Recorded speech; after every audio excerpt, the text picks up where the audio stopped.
I still remember every detail of the day the world ended. The war with the humans was the longest and bitterest we'd ever fought.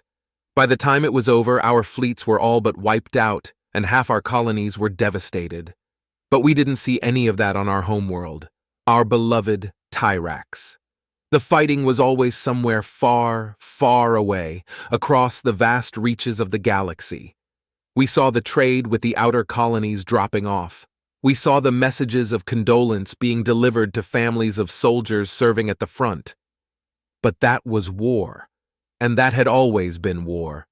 We were a martial people, and we had defended our interests across the known galaxy.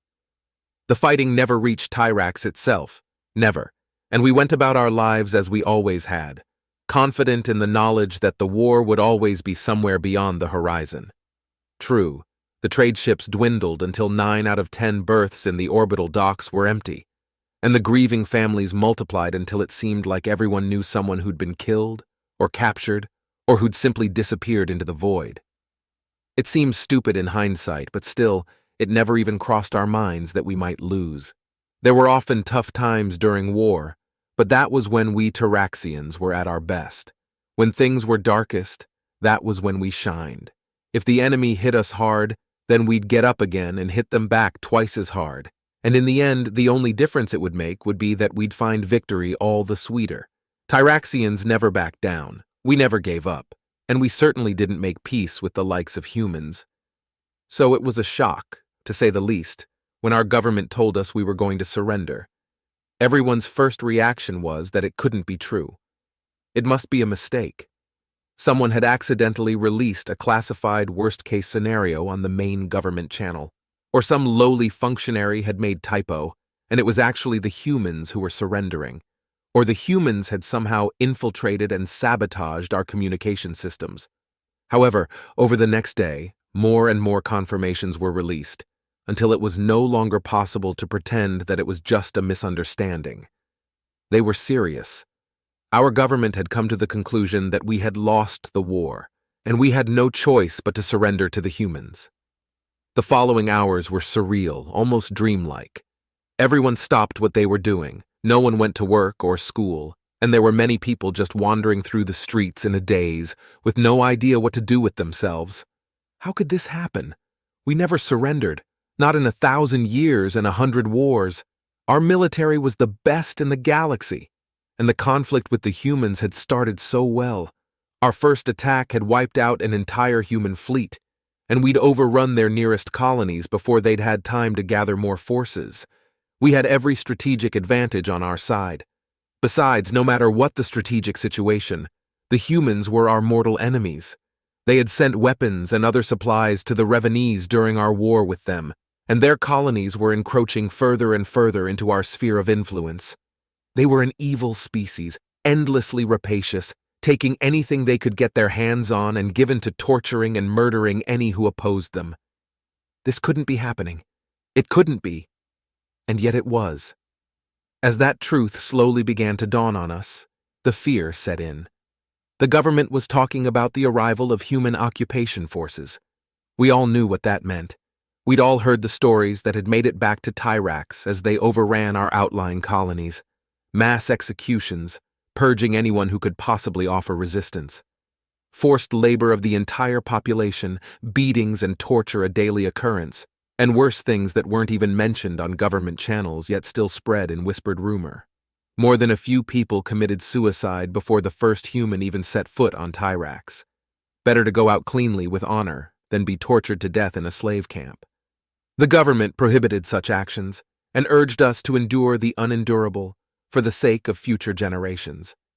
Being good citizens, most of us listened, although a few of us questioned why we should even bother to follow the government's orders anymore.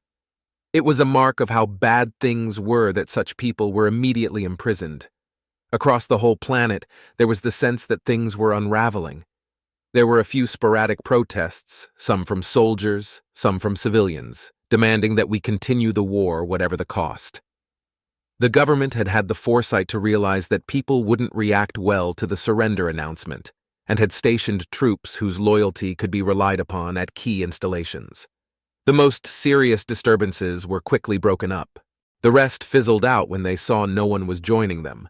The vast majority of the populace was too stunned to do much of anything. We could only sit and watch and wait for the humans to arrive.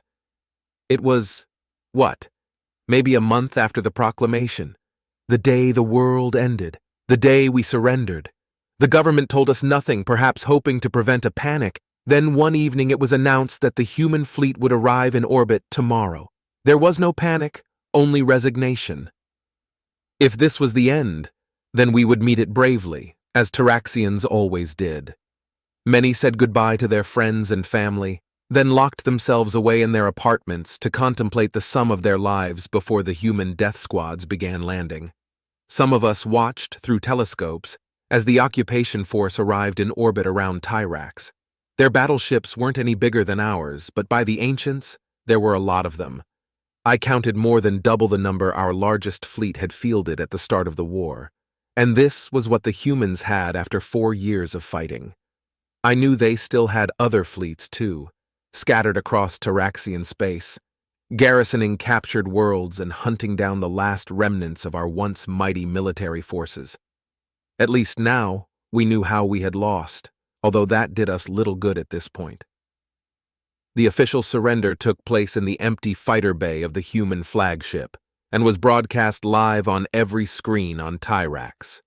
We expected to watch as our leaders were marched out in front of the enemy commanders and forced to apologize for daring to wage war against a superior species, admit the justness and rightness of the enemy's cause, then swear eternal fealty to the conquerors. That was the way we did these things.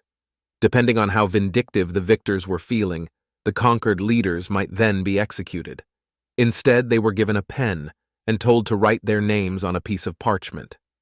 The live transmission was interrupted briefly here by a government announcer who explained that the parchment was a written list of the surrender terms, and that by writing their names on it, the government officials, and by extension the entire Tyraxian Empire, were recognizing their legality.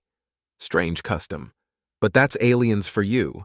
After the signing, our leaders did give the customary oath of fealty and apology, but it was far less elaborate than expected, as if the humans regarded it as an unimportant postscript to the real act of surrender. And then, that was it. There were no executions and no torture. A few of us began to hope. Most of us held our breath, waiting. Within hours, the first dropships began landing and the occupation forces began moving to take control of the cities. I debated with myself whether to hide away or whether to watch the troops moving through the street outside my apartment. I'd decided that it was better to stay away from the window, maybe offering myself a little protection against random acts of violence. But in the end, I couldn't help myself. First came the tanks, hovering on suspensor fields an inch above the street paving. We had the similar technology, but these ones looked at least twice as heavy as anything we could build. Then came armored personnel carriers, again on suspensor fields. Then in the middle of the column marched the infantry. Rank after rank after rank of powered armor, fully enclosed, almost like walking tanks themselves. We only used powered exoskeletons that were only strong enough to carry the weight of someone light body armor. I can remember every detail as vividly as if it were yesterday, down to the emblems on their shoulders. All this time, I'd had no idea what we were actually fighting. Nor had my neighbors, clearly, who I saw gawping from their windows just like me. If we had, we might have thought twice about starting a war with the humans, although then again, before we were so confident that our military was the best in the galaxy, we wouldn't have hesitated to fight anyone. It was almost comforting in a way, when I realized that we deserved this. We hadn't been betrayed, or lost to a dirty trick or a twist of fate. We had simply been profoundly, overwhelmingly arrogant, overconfident in our own abilities, and totally ignorant of our enemies, a disastrous combination that inevitably led us to this fate. Almost like one of the ancient parables. If I was about to die, then at least I could do so knowing there was still some sense to the universe. I was lost in my own thoughts for a while, watching the serried ranks of the occupying army march past in perfect synchronization, almost hypnotic. Apparently, I wasn't the only one. One of my neighbors must have been so preoccupied staring at the parade of alien soldiers that they weren't paying to their offspring. because to my horror, I saw a child, a very young infant still given to randomness, wander out from the atrium of a building opposite, right into the path of the armored infantry. I have the clearest, most vivid memory of seeing her white dress catching the breeze as she came out of the lee of the building. I expected to see her get shot down as she approached the column, or at the very least, crushed beneath the heavy metal boots of the marching infantry. Instead, one of the soldiers broke off from the column and picked the child up. You wouldn't believe anything that big and that powerful could be so delicate, but the child didn't even cry out as she was whisked off the ground and carried back under the building's portico. The armored soldier set her down on one of the benches, then got something out of a pouch and gave it to her. With his back to me, I couldn't see what it was, but a moment later he was jogging back to retake his place in the column, heavy suit thundering on the paving so loud I could hear it with the window closed, and the child was watching him go, curious but not afraid. Then she started eating from the small packet he'd given her. It was food. The human had given her food. A moment later, someone darted out from the atrium and snatched the child back inside. And the humans continued marching, utterly unconcerned with us. That was my first inkling that this might not be the summit of our worst fears. Before the landing, I'd been debating with myself whether it would be better to be executed in the first wave of purges or live to see the oppression that followed.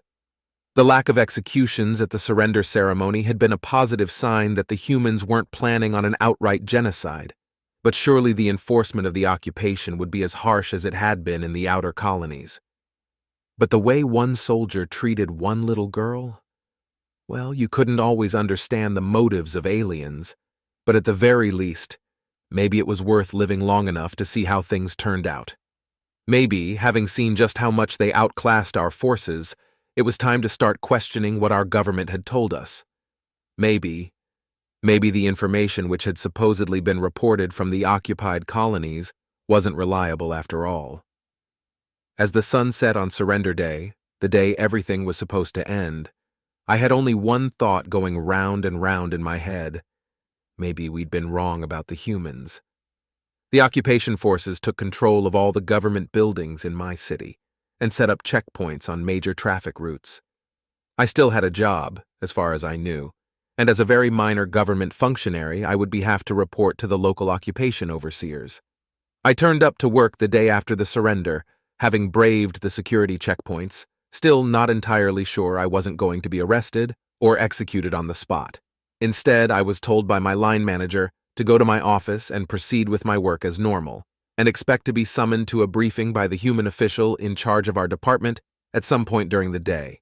Those were the most intense 5 hours of accounting and payroll I had ever done in my life. Shortly after midday, we were told to go to a meeting room on the 4th floor. I passed several human soldiers on my way, in their less bulky light body armor. My hearts were racing, trying to determine if any of them looked like they were there to participate in a firing squad. Along with around 24 of my colleagues, I took a seat in the meeting room and waited. After a few minutes, a human came in. He introduced himself as Doug. It took me a while to work out whether this was a title or a name. Either way, it was unpronounceable. He explained that he was now responsible for supervising all the clerical departments in our city's local government, and then launched into an explanation of the new formatting guidelines that we would be implementing to bring our work into line with the occupation government's standardization.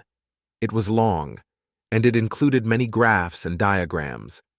He did say that we should file any documents with political implications in triplicate, one for our own records, one for the local censors, and one for the planetary government. But he didn't expect accounting and personnel to see many of those. And for the time being, staffing levels would remain as they had been before, although that would be reviewed on a quarterly basis. He finished by saying that he was looking forward to having a productive working relationship with us, and that he hoped that together we would be able to rebuild Tyrax back into a prosperous society. There wasn't any mention of governmental purges at all, and he didn't even bring up punishments for failure. I don't know when I started to relax. It wasn't immediate. For a while, there was still a part of me that expected the humans to show their true, brutal nature. But there were no purges, no torture, no forced labor, and as weeks then months passed, I realized there wasn't going to be. There were a few arrests and trials of people who had committed specific crimes against the humans during the war, and when the evidence presented during the trials was broadcast, we couldn't pretend they didn't deserve it. But the general reign of terror failed to materialize. It was surreal just how ordinary everything was. Surrender Day was supposed to be the end, and everything was just still going. I got to know Doug quite well. I was even able to pronounce his name after a couple of months. He was an amiable yet competent person, occasionally given to randomness, but within tolerable limits for an alien.